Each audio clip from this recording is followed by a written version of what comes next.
मेरा तू है सबना दा प्राण आधार, विश्व तू है परमेश्वर तू है ब्रह्म तू ही लोक। कहते ना कबीर, तू तू करता तू है, मुझ में रही ना हो। हर चीज में तू तू करते तू, क्योंकि उपासना है ना। रजोगुणी ने पहले उपासना से ही काम शुरू किया, सगुण निराकार की, फिर निर्गुण निराकार अहम ब्रह्म उपदेश।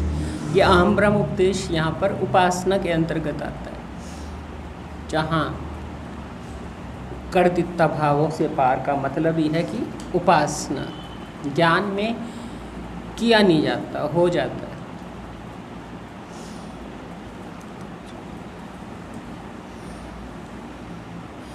तो अहम ब्रह्म उपदेश में जो चीज़ उपासना से मिलती है, उसी के लिए ही ये शब्द प्रयोग किया जाता है, कर्तृत्व भावों से पार। धन्य धन्य, तो ये सब उपासना में ही। उपासना भी दो तरह की होती है, एक द्वैत उपासना, एक अद्वैत उपासना। अद्वैत उपासना निर्गुण निराकार की उपासना है। उसमें देने वाला और लेने वाला पहले दो रहते हैं, फिर वो एक हो जाते हैं। ज्ञान में सीधा बात है। विचार सागर दर्पण में आप ये सब पढ़ चुके हो कि मध्यम अधिकारी को उपासना के माध्यम से सिखाया गया और तत्व दृष्टि को बोध से। मध्यम अधिकारी को उपासना बताई गई। तो ये उपासना की ही पद्धति चल रही है। धन्य धन्य तू दाता मेरा, तू है सबना दा प्राण आधार। उपासना कर रहे हैं कि तू है सब जगह। इसमें कोई दोष नहीं है। जिसका मन चलता रहता है, कुछ ना कुछ करना चाहता है, बात नहीं कर पाता, कठिनता मालूम पड़ती है छोड़ने में, अमन होने में। अमन होने में कठिनाई मालूम पड़ती है। सतोगुणी को तो अमन होने में कोई कठिनाई नहीं है। श्रवण मनन निधिध्यासन, खेती करा निधिध्यासन होवे, ये अमन हो गया। रजोगुणी को मन छोड़ने में कठिनाई मालूम होती है, क्योंकि उसने जीवन भर मन के साथ ही चल के, भावों के साथ ही चला है। पर अब भावों से पार तो कर रहे हैं, लेकिन जो रजोगुण का अंश बचा है वो पूर्ण तरह अमन नहीं होने देता। तो उसका दिशा मोड़ दी गई, दिशा मोड़ दी गई। क्रिया तो हो रही है, चल तो रहा है, पर भोग की तरफ नहीं, योग की तरफ। योग का तरीका है तू करते जाओ, सब कुछ तू है। तो तू है सबना दा प्राणाधार, विश्व तू है परमेश्वर तू है। हालांकि उपदेश तो अहम ब्रह्म उपदेश था, पर अहम ब्रह्म उपदेश को साधक ने रजोगुणी संस्कारों से, है तो वो उपासना ही, लेकिन अभी रजोगुण के संस्कार के कारण वो हर चीज में तू कर रहा है। तू का मतलब है सच्चिदानंद परमात्मा, दाता, जिसने मुझे बताया कि मैं ब्रह्म हूँ, वो स्वयं भी ब्रह्म ही है। तो उसको, जैसे इसको यूं कहो कि मैं कहते जिसे अभी थोड़ा डर लगता है, जिसे अपनी मैं में अभी छोटापन का संस्कार है, और परमात्मा में, सद्गुरु में श्रेष्ठता के संस्कार है, इसलिए वो अपनी मैं को चूँकि छोड़ नहीं पाता छोटेपन के संस्कारों के कारण। तो तू तो करते फिर मैं छूट जाएगी, इसलिए कबीर ने कहा तू तू करता तू भया, मुझ में रही ना हूँ। आपा पर का मिट गया, अब जित देखा तित। अब जित देखा, अब आपा पर का मिट गया, द्वैत मिट गया, अब जित देखा तू। अब जहाँ भी देखूँ तू ही तू है। इसलिए पहले अपनी मैं को चूंकि नहीं मिटा पा रहा था, तो हर समय तू तू करता रहा कि तू ही है, तू ही है, तू ही है, तू ही है, मैं ना ही। कई लोग इस तरह कहते हैं। तो विश्व तू है, परमेश्वर तू है, तू ही ओंकार। विश्व तू है का मतलब विश्व को समझना है तो बहुत साधारण, पर वृत्ति बनाने में, सुनने में आसान है, जचाने में थोड़ा युक्ति चाहिए। विश्व को जहाँ भी भगवत गीता ने कहा है, कहीं जगत शब्द प्रयोग किया, कहीं विश्व शब्द प्रयोग किया। जहाँ भगवान ने अद्वैत की बात करी वहाँ विश्व शब्द प्रयोग किया, जहाँ कल्पना दिखाई वहाँ जगत दिखाया। तो विश्व में सब मैं ही हूँ, दूसरा कुछ है नहीं। तो जब विश्व कहते हैं तो विश्व से तात्पर्य सर्वांग योग के तरीके से समझ जल्दी आ जाएगा। सर्वांग योग की पहली लाइन है, इंद्रियों से दिखता है शर, सो तत् है कहा। इसके दो मायने हैं। पहला मायना है शुरुआती कि जो कुछ इंद्रियों से दिखता है वो विनाशी है, परिवर्तनशील है, और वही तत्पद का वाच्य अर्थ है। इसलिए आगे उन्होंने कहा यही तत्पद है दृश्य विराट इस नाम से।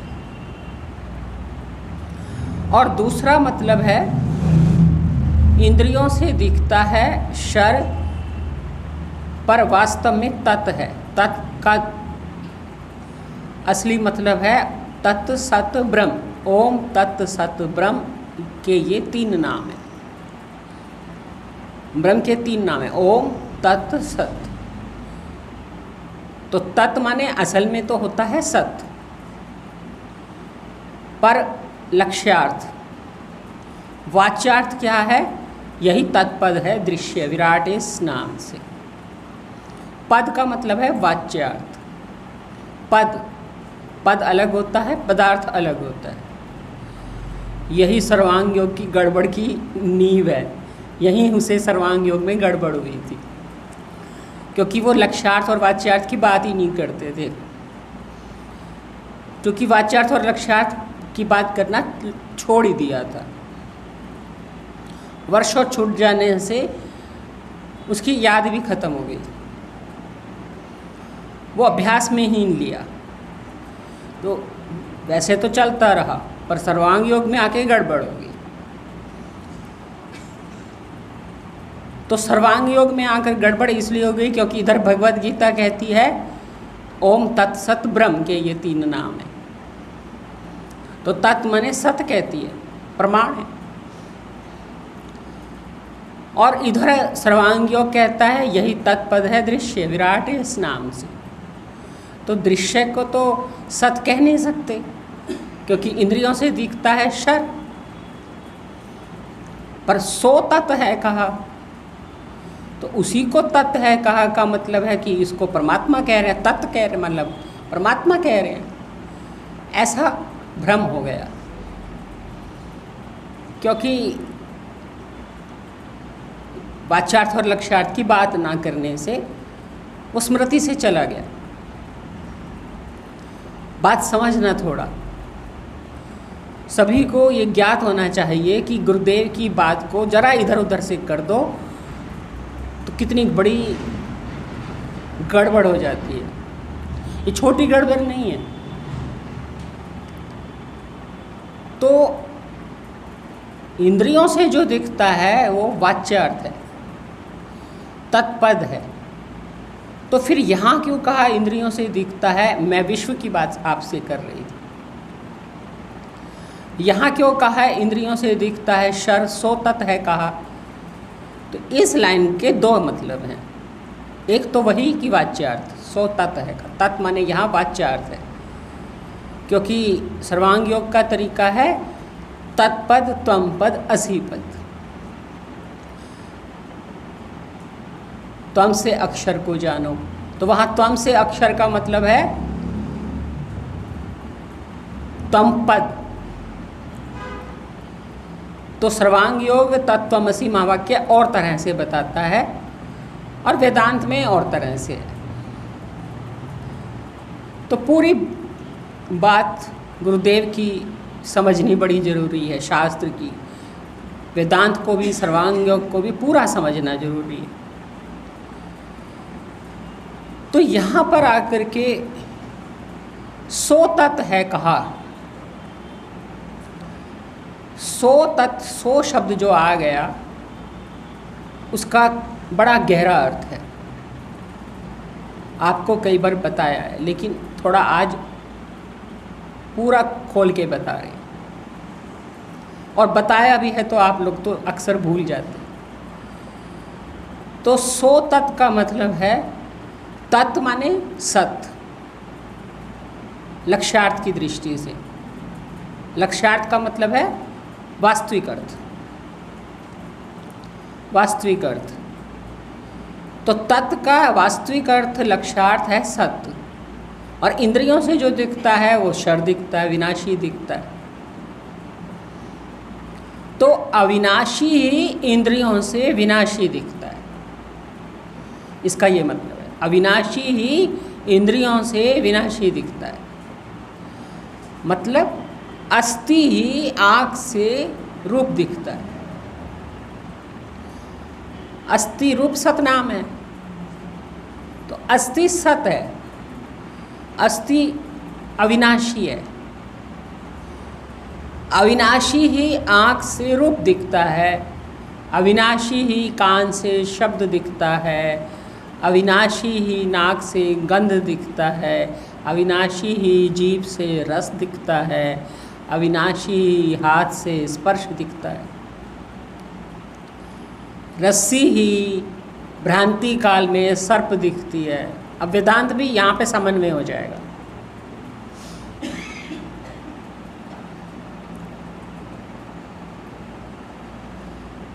रस्सी ही भ्रांति काल में सर्प दिखता है।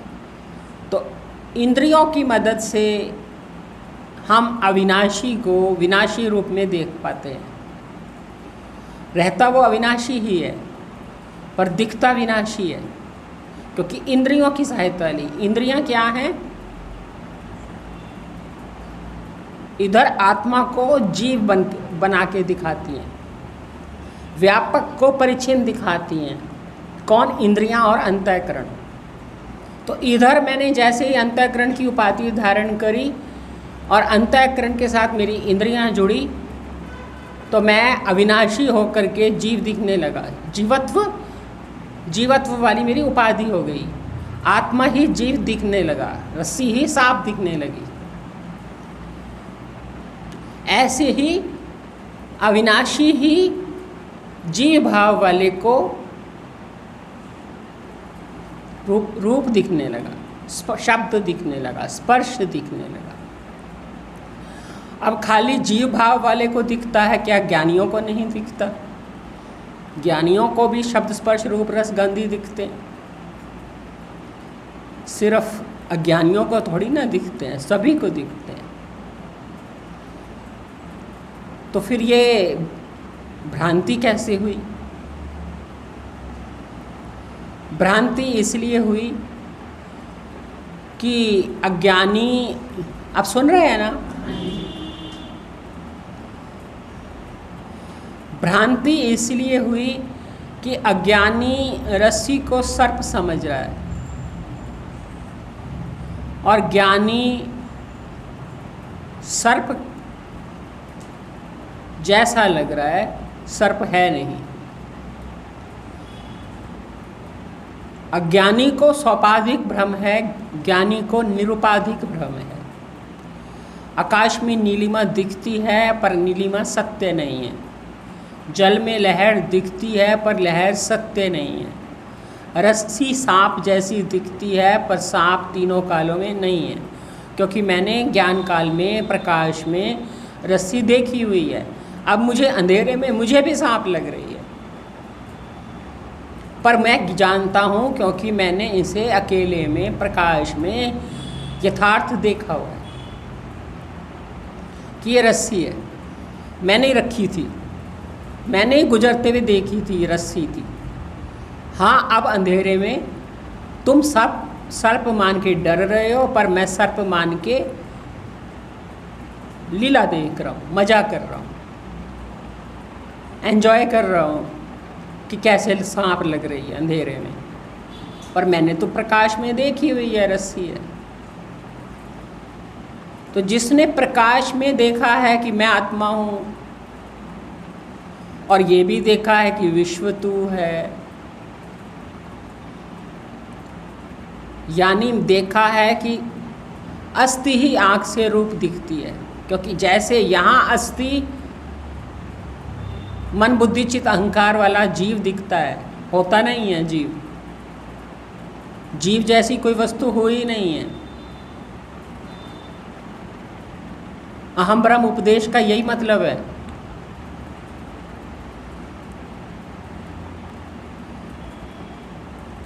अहम ब्रह्म उपदेश का यही वास्तविक मतलब है, मनोरंजन नहीं है, रोचक नहीं है। अहम ब्रह्म उपदेश यथार्थ है।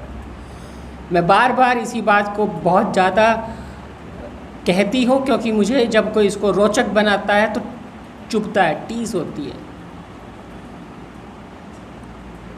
हर चीज़ को रोचक बना लो, बातें कर लो इसके बारे में कि सच्चिदानंद हूँ, सच्चिदानंद। ये रोचक बात नहीं है, यथार्थ चिंतन है, बड़ा गंभीर चिंतन है। और यथार्थ चिंतन, गंभीर चिंतन ये कहता है कि जीव जैसी कोई चीज़ हुई नहीं है, पर जब अंतःकरण सामने आता है, आभास पड़ता है, तो दूसरा दिखने लगता है, प्रतिबिंब दिखने लगता है। अब प्रतिबिंब दिखता है तो विचारवान तो प्रतिबिंब को बिंब रूप जान लेता है, तो कहता है अहम ब्रह्म। अहम प्रतिबिंब है, पर प्रतिबिंब सच्चा नहीं है, ब्रह्म सच्चा है। तो प्रतिबिंब बिंब ही है, अपनी सत्ता नहीं रखता, इसलिए वो ब्रह्म बिंब रूप है। तो अहम की अपनी सत्ता नहीं हुई, क्योंकि अहम वास्तव में बिंब है। कहीं बात ना समझ आ रही हो तो हाथ खड़ा कर देना, इशारा कर देना, समझ नहीं आई। तो चिदाभास ज्ञानी का भी है, चिदाभास अज्ञानी का भी है। आभास अंतःकरण लेगा ही लेगा, दूसरा भी दिखाएगा, पर मूर्ख को दूसरा होना सच्चा लगता है। मूर्ख मतलब जिसे उपाधि में प्रतिबिंब पड़ रहा है, प्रतिबिंब को अलग सत्ता देखता है। और विचारवान प्रतिबिंब की पृथक सत्ता नहीं देखता, उसे बिंब ही समझता है।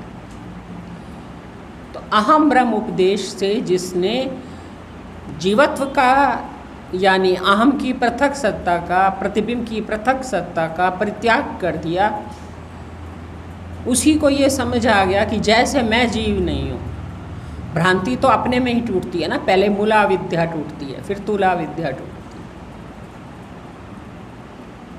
तो पहले भ्रांति अपने में टूटी कि मेरा पृथक वजूद सत्य नहीं है, मेरा असली वजूद ब्रह्म है, आत्मा है, चेतन है। तो चूंकि मेरा असली वजूद मतलब स्व का असली वजूद चेतन से पृथक नहीं है, ऐसे संपूर्ण दृश्य का जो भेद भासता है वो भेद सच्चे नहीं है। दृश्य भी अस्थि ही है, बस उपाधि, इधर मैंने उपाधि धारण करी, इधर मुझे भी उपाधि दिखने लगी, उपाधि से उपाधि दिख रही है, पर वास्तव में अस्थि है। तो जब कहते हैं विश्व तू है, तो वहाँ अस्थि ही शब्द स्पर्श रूप रस गंध है। यानी शब्द अस्थि है, रूप अस्थि है, गंध अस्थि है, स्पर्श अस्थि है, रस अस्थि। जैसे मैं अस्थि है, ऐसे शब्द स्पर्श रूप रस गंध भी अस्ति है। अस्ति क्या है? आधार। और शब्द स्पर्श रूप रस गंध क्या है? अध्यस्त। और अध्यस्त की अधिष्ठान से भिन्न पृथक सत्ता नहीं होती।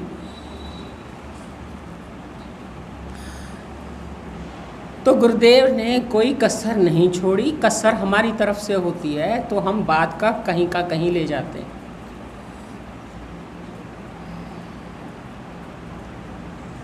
तो विश्व तू है, यानी नाम रहित जो दृश्य सो विश्व,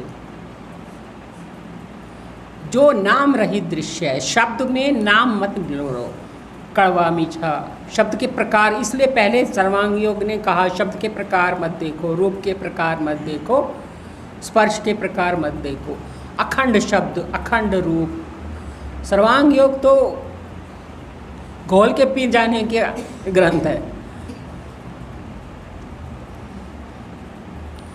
पी जाओ उसे घोल के। इतना मैं इसे रुचिकर कहूँगी, जिज्ञासा की पूर्ति के लिए, एक जिज्ञासु की प्यास बुझाने के हिसाब से पी जाने लायक है। जितना पिएंगे उतनी जिज्ञासा की पूर्ति होगी।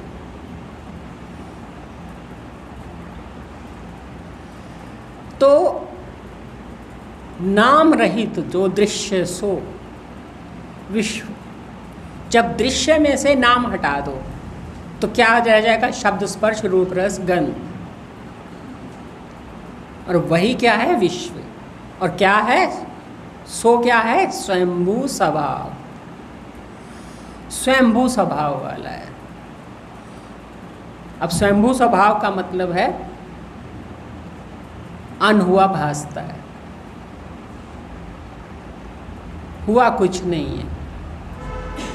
वही वस्तु दूसरे रूप में भास रही है। स्वयंभू, एक ही वस्तु दूसरे रूप में भास रही है। स्वयंभू का मतलब है जैसे मिश्री में मिठास डाली नहीं गई, स्वयंभू है। इसलिए मायानंद जी की पद्धति में मिश्री का उदाहरण दिया जाता है। आज मैं सर्वांग योग पे अटक गई।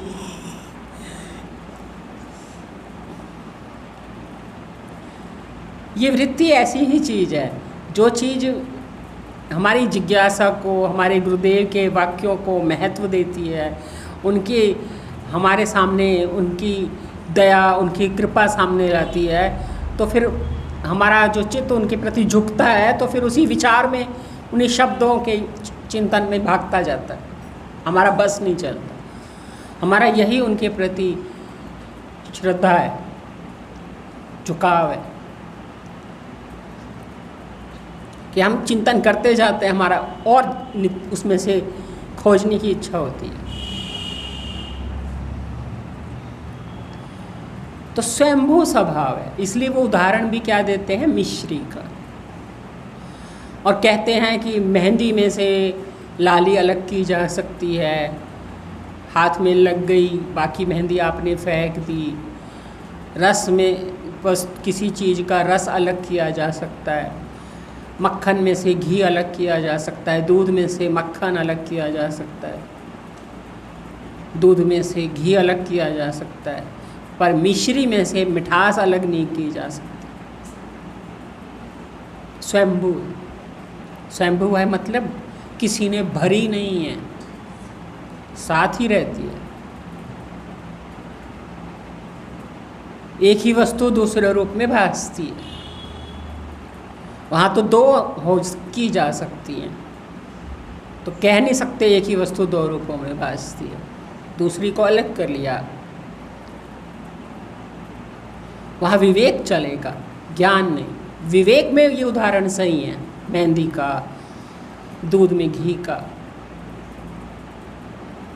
ज्ञान में मिश्री का उदाहरण ज़्यादा सही है। तो इसीलिए विश्व तू है।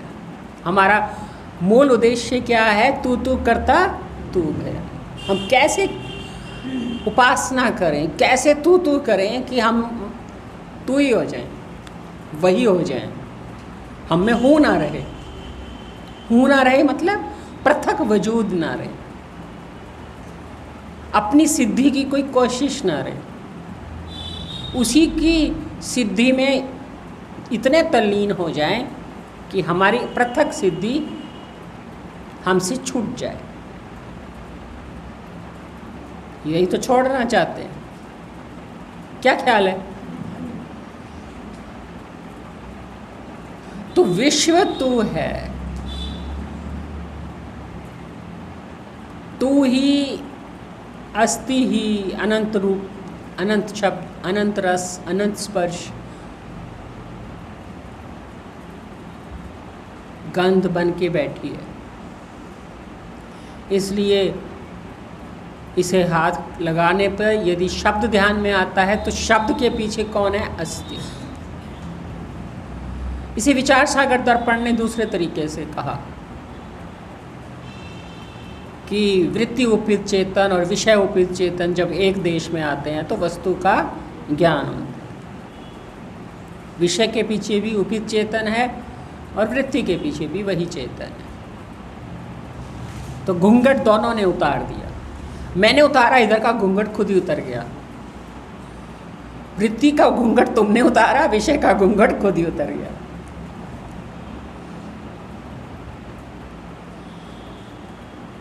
आपने घूंघट पहना वृत्ति का तो इधर विषय का घूंघट दिखने लगा। आप उपाधि वाले बन गए तो यहाँ भी उपाधि दिखने लगी। आपने कहा वृत्ति के पीछे भी चेतन है तो विषय के पीछे भी वही चेतन है। तो यह है विश्व तू है, परमेश्वर तू है। इसलिए हर जगह विश्व में तू को देखो, अस्थि को देखो, वृत्ति उपित चेतन को और विषय उपित चेतन की एक रूपता देखो। जब तक वृत्ति उपित चेतन और विषय उपित चेतन एक देश में ना होए तो वस्तु का ज्ञान नहीं होता। तो चेतन इधर विषय उपित चेतन है जो सुन रहा है, उसके लिए ये जो शब्द है वो विषय है, और जो इधर बोल रहा है वो वृत्ति के पीछे है, और जो इधर है वो विषय के पीछे है। अब जो इधर है वो विषय के पीछे है, वो भी चेतन है। चेतन ना हो तो सुन के समझे कैसे, ज्ञान कैसे हो रहा हो। और इधर यदि वृत्ति के पीछे चेतन ना हो तो बिना ज्ञान के कैसे बोलेगा? ज्ञान के बगैर तो कुछ कह नहीं सकता। जीव में तो ज्ञान नहीं है, मन में भी ज्ञान नहीं है, ज्ञान तो चेतन में है। तो ज्ञान ही ज्ञान से एक हो रहा है। परमेश्वर तू है, तो परम ईश्वर है, जिसे परम सत्ता कहते हैं, सबको चलाने वाला परमेश्वर। इसी ज्ञान में वही परमेश्वर बना है और कोई नहीं है परमेश्वर। सारी पावर इसी ज्ञान में है। यही ज्ञान सबका मालिक है, यही ज्ञान ऐश्वर्यशाली है, यही ज्ञान सबको बनाने वाला है। बनाता हूँ, मिटाता हूँ मैं अखिल विश्व को। इसी ज्ञान में सब कुछ है। कोई दूसरा परमेश्वर नहीं है जो सृष्टि बनाता है। यही ज्ञान, यही चेतन, यही सत्य, यही आनंद, यही ब्रह्म बनाता है, मेटता है अखिल विश्व। इस ज्ञान को नमन करो और रोज करना चाहिए। यही पूजा है, यही पूर्ण जानना है।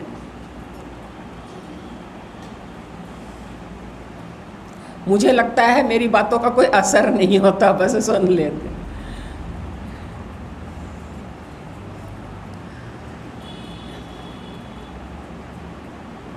परमेश्वर तू है ब्रह्म, तू ही ओंकार। तू है ब्रह्म। ब्रह्म मन नहीं, जिसके आश्रित उत्पत्ति स्थिति लय होती है। ब्रह्म का तटस्थ लक्षण और स्वरूप लक्षण। ब्रह्म का मतलब है दो लक्षण, तटस्थ और स्वरूप। तटस्थ लक्षण है जिसके आश्रित उत्पत्ति स्थिति लय होती है, प्राग भाव, प्रध्वंसा भाव, ये जो बताया जाता है। और स्वरूप लक्षण है सत्य चित आनंद। तो ये ज्ञान ही यानी दाता ही, यानी अहम ब्रह्म उपदेश देने वाला ही, प्राणाधार ही, जो विश्व बन के बैठा है वही परमेश्वर है। सारी पावर उसके पास है, परम ईश्वर वही है, और वही बिना पावर का ब्रह्म है जिसमें कुछ नहीं है, मौन है, कुछ नहीं करता, कुछ नहीं बोलता, कुछ नहीं सुनता, कोई पावर नहीं है। सारी पावर उसमें है और बिना पावर का भी, पर है वही।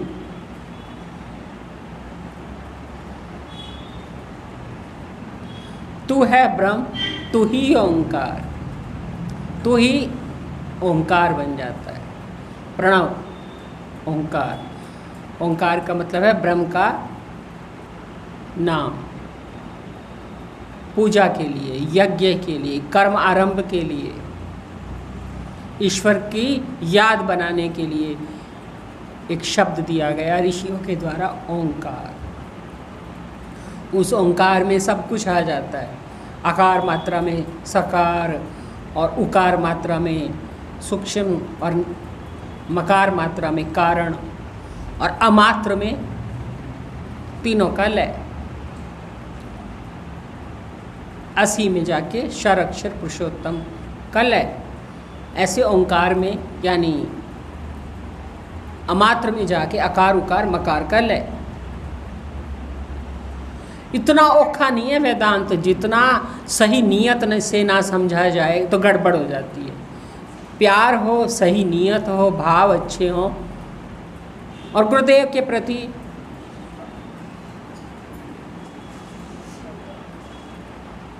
दिल से इज्जत हो,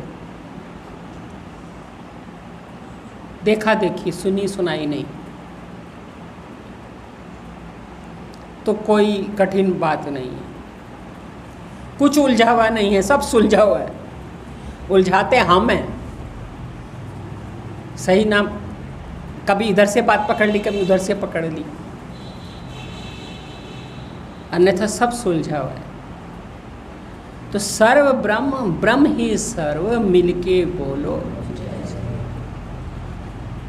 तो असल में तो एक शब्द मुख्य है, ब्रह्म। ब्रह्म का मतलब विशाल, अणु अणियान, महत्व में अणु, जो अणु से अणु भी है और महत से महत भी है। अणु से अणु भी वही है, सूक्ष्म से सूक्ष्म भी है, अति सूक्ष्म है, विशाल भी वही है। ऐसा ब्रह्म ही सर्व ब्रह्म, सर्व वही ब्रह्म है, और ब्रह्म ही सर्व, ओत प्रोत भाव आ गया ना इसमें। सर्व ब्रह्म, ब्रह्म ही सर्व। जैसे सो आम, आम सो, तो सर्व ब्रह्म, ब्रह्म ही सर्व। जैसे हम कहें मिट्टी ही सर्व और सर्व ही, मिट्टी ही अनंत रूप और अनंत रूप मिट्टी। यानी कुल मिला के हम कहना चाहते हैं मिट्टी ही मिट्टी। वहाँ तो बड़ा आसान है समझना, यहाँ घड़े को, बने हुए को घड़े की तरह पृथक सत्ता वाला नहीं है, इसमें समझने में आग्रह है, बाकी तो कोई दिक्कत नहीं है। वो आग्रह ही है जो अनंत जन्मों से इसको मान मान के दृढ़ किया है। दृढ़ ना किया होता तो कोई कठिनाई नहीं थी। तो सर्व ब्रह्म, ब्रह्म ही सर्व, मिलके बोलो जय जय। उसकी जय है क्योंकि वही है, उसी की जय है। तुम मिलके क्या बोलो, उसकी जय जयकार बोलो। उसकी जय जयकार बोलो मतलब वही जीतता है, वही अपना वजूद सिद्ध कर पाता है, बाकी सब हार जाते हैं। इसलिए गुरुदेव व्यवहार का मतलब क्या कहते थे, व्यय करके हार। क्योंकि बाकी सब हार जाते हैं। कोई अपने को सिद्ध ही नहीं कर पाता, ना जीव, ना जगत, ना ईश्वर, ना शब्द, ना स्पर्श, ना माया, कोई नहीं सिद्ध कर पाता, क्योंकि ब्रह्म ही सर्व, सर्व ब्रह्म, ब्रह्म ही सर्व, ब्रह्म ही ब्रह्म सिद्ध होता है और कुछ सिद्ध ही नहीं होता। ना आकाश, ना वायु, ना अग्नि, ना जल, ना पृथ्वी, ना सूर्य, ना चंद्रमा है, सब वही वही है। कोई अपने को सिद्ध ही नहीं कर पाया। मैं करते कितने आए, कितने चले गए, बचा कोई नहीं। ब्रह्म ने किसी को बचने ही नहीं दिया, और आप कभी मरता नहीं। तुम भी ब्रह्म हो जाओ तो तुम भी बच जाओगे, नहीं तो तुम्हें बचने नहीं देगा। इसलिए मिलके बोलो उसकी जय जयकार, हार मान लो उसके आगे।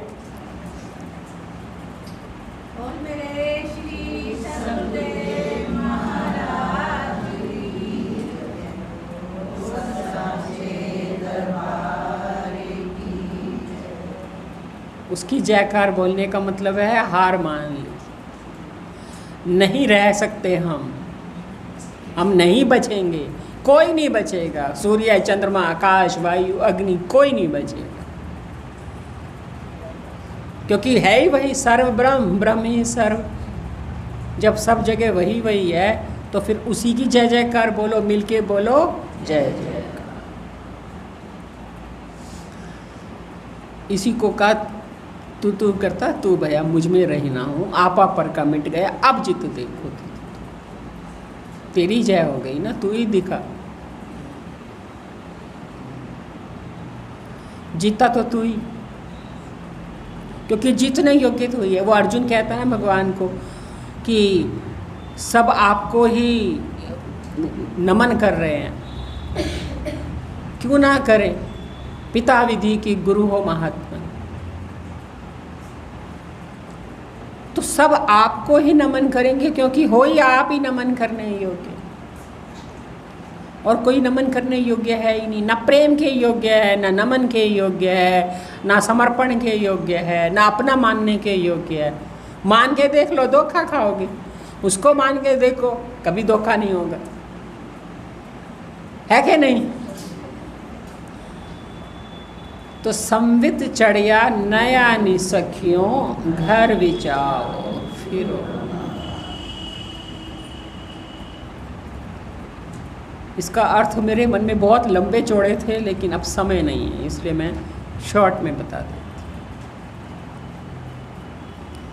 सारा समय विश्व तू है ने ले लिया, मेरे बस में कुछ नहीं है। सोचते कुछ है, होता कुछ है, क्योंकि है तो उसी की जय जयकार। तो संवित चढ़िया नया नि सखियो, नया संवित चढ़ा है। और जैसे गुरु नानक जी हर माह कुछ नई बात बताते हैं, ऐसे गुरुदेव कहते हैं ये नया संवत चढ़ा है, मैं तुम्हें कहती हूँ घर विचाओ फिरो ना बार। शॉर्ट में बताऊँ तो अपनी सीमा समझो, अपना दायरा समझो, अपना घर पहचानो, अपना घर पहचानो, यानी अपनी सीमा समझो। मर्यादा नहीं कह रही मैं, अपना घर पहचानो। तुम कहाँ रहते हो, किस में उत्पन्न हुए हो, किस में स्थित हो, किस में लय होते हो, अपनी सीमा पहचानो। माया के देश में मत चले जाना, तू आत्म देश का वासी है। अपनी बोली सुनो, जैसे कहा पहले कहा बोली सुनो, अब कह रहे हैं अपना घर समझो, अपने घर भी चाहो फिरो ना बार। घर में भी फिरते हैं, ऐसा नहीं है कि घर में एक ही जगह पे बैठ जाते हैं। घर में भी कितने ही जगह जाते हैं, अंदर बाहर होते ही रहते हैं। लेकिन होता वो क्या है, कहीं चले जाएं, होता तो घर ही है, क्योंकि वो हमारे को हमारी सीमा बता रहा है, रहने का स्थान बता रहा है, हमारी असली औकात बता रहा है। पूरी गांधी कॉलोनी हमारी नहीं, पूरी गली हमारी नहीं, सड़क हमारी नहीं। हमारी औकात हमारे घर तक है। ऐसे ही अपनी औकात देखो कि तुम्हारी औकात कहाँ है। इस माया में, इस प्रकृति में, गुणों में छेड़छाड़ मत करो। अपने साक्षित्व की औकात में रहो, अपने ज्ञान में और रहो, अपने घर में रहो। जाओ लौट आओ, चले जाओ, काम पड़े तुरंत लौट आओ। वही सूरदास वाली बात, मेरा मन अनंत कहाँ सुख पावे, जैसे उड़ी जहाज का पंछी पुनी जहाज में। कहीं सुख ना देखो, कहीं कुछ ना खोजो। ये किसे कहा जा रहा है? जो मन संकल्प विकल्प करता है, जो सोच बाहर जाती है, जो वृत्ति बाहर जाती है, जो वृत्ति बाहर कुछ ढूंढती है। बहिर्मुखता का खंडन और अंतर्मुखता के लिए प्रेरित किया जा रहा है। घर में चाहो मतलब अंतर्मुख हो जाओ, और बहिर्मुख मत हो। फिरो ना बाहर मतलब बहिर्मुख मत हो, यही मतलब है ना। तो बहिर्मुख कैसे ना हो? बिना बहिर्मुख हुए काम तो नहीं होते। इतने बहिर्मुख हो कि काम करो और लौट आओ, वृत्ति दो और फिर समेट लो, जाओ और घर आ जाओ, घर ना भूलो।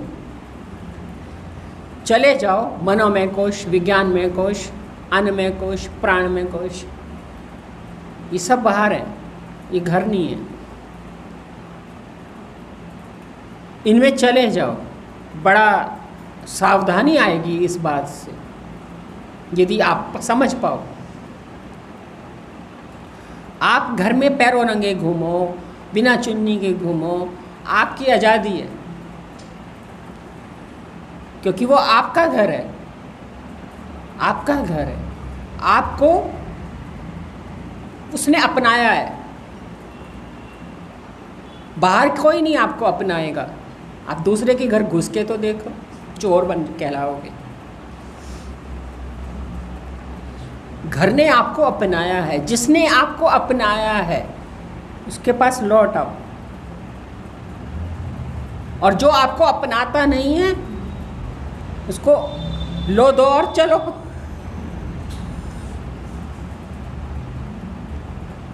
ज़्यादा क्लियर नहीं कर पाऊंगी, ना समय भी नहीं है, पर जितना बता रही हूँ उससे यदि आप होश में आ जाओ। बहिर्मुखता का जो गुरुदेव कह रहे हैं, बहिर्मुख मत हो, अंतर्मुख, अपने घर भी जाओ, अपने घर भी जाओ। जिसने तुझे अपनाया है वहाँ आ, जो तुझे अपना कहता है, तेरा अपना है, अपने में अपना है, उसके साथ जुड़। जो तेरा अपना नहीं है, जो तुझे अपनाता नहीं है, वो तेरा घर नहीं है। घर वो है जो तुझे अपनाए, तुझे अपनाए और तू उसे अपनाए। और तूने उसका सृजन किया है, मेहनत करी है, उसको बनाया है, तो उसकी संभाल करता है। वो तुझे संभालता है, तू उसे संभालता है। आत्मा रूपी घर को तू संभाल, वो तुझे तो संभालता ही है, तू भी उसे संभाल, तू उसका हो जा। और बाकी का वो स्वामी जी वाला शब्द, निर्वाह मात्र के लिए,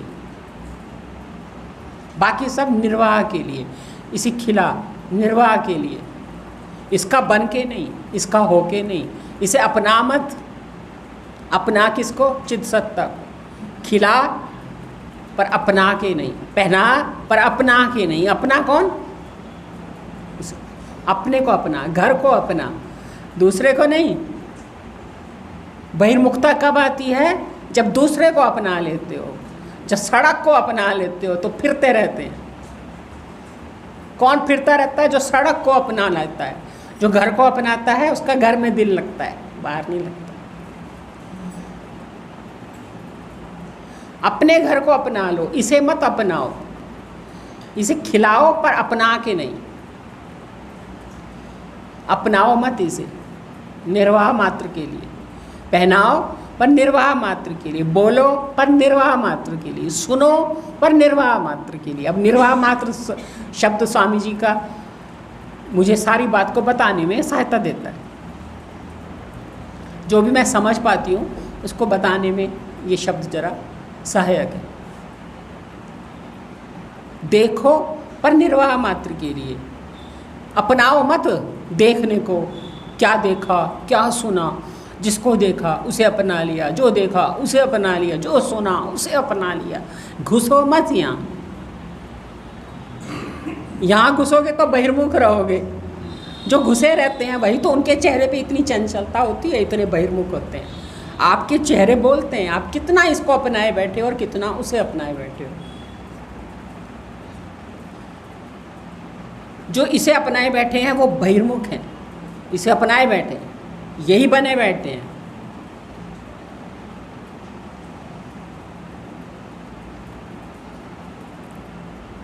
इसलिए इसे अपनाए बैठे हैं, इसके हो के इसके साथ व्यवहार कर रहे हैं, इसके बन के। और वो कह रहे हैं अपने घर भी जाओ। कौन है अपना घर? जिसने आपको अपनाया है। सड़क आपको खड़े तो होके देखो, कहेंगे बहन जी साइड हो जाओ, औरों को भी जाना है। अपने घर में घुसो ना, क्यों खड़े हो सड़क पे? घर में से तो कोई नहीं निकाल सकता। क्या निकाल सकता है? क्योंकि उसने आपको अपनाया है, आपको अधिकार मिला है उसका, वो आपके अधिकार क्षेत्र में। बाहर आपका कोई अधिकार नहीं है, जबरदस्ती अधिकार बना लिया। कामना करने वाला जबरदस्ती हाथ पैर आंख नाक जीभ शरीर पे अब अधिकार जमा के बैठा है। आखिर तो इन्होंने छोड़ ही देना है। रोज गहरी नींद में भी छोड़ते हो तो खुद ही छोड़ दो।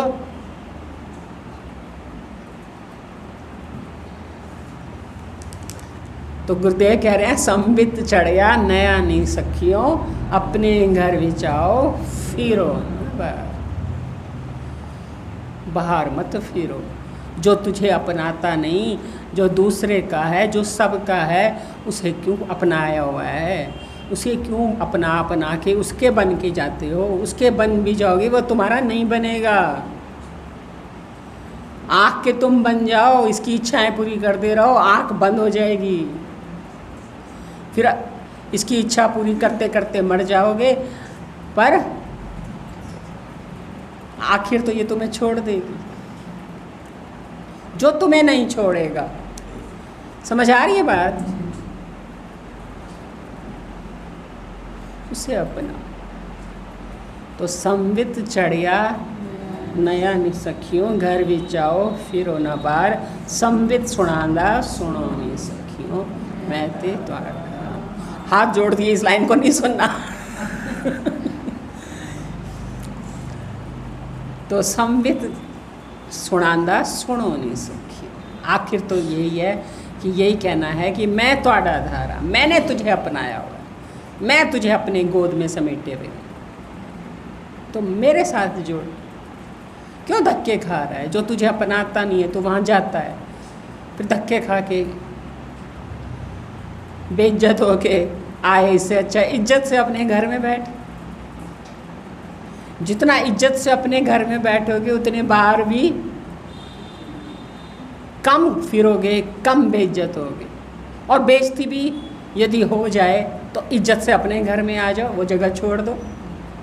इसलिए तो पूज्य जी कहते थे इस स्थान को छोड़ दो, इस स्थान को छोड़ दो। कोई तुम्हें भोग कैसे समझ लेगा? कोई इसकी चर्चा करे तुम ये स्थान छोड़ दो, कोई इसकी स्तुति करे स्थान छोड़ दो, निंदा करे स्थान छोड़ दो, कोई बुराई करे स्थान छोड़ दो, रोग आए स्थान छोड़ दो, विक्षेप आए स्थान छोड़ दो। क्योंकि वो दूसरे का घर है, छोड़ दो, अपने घर आओ। फिरो ना बार, मैं ते त्वाड़ा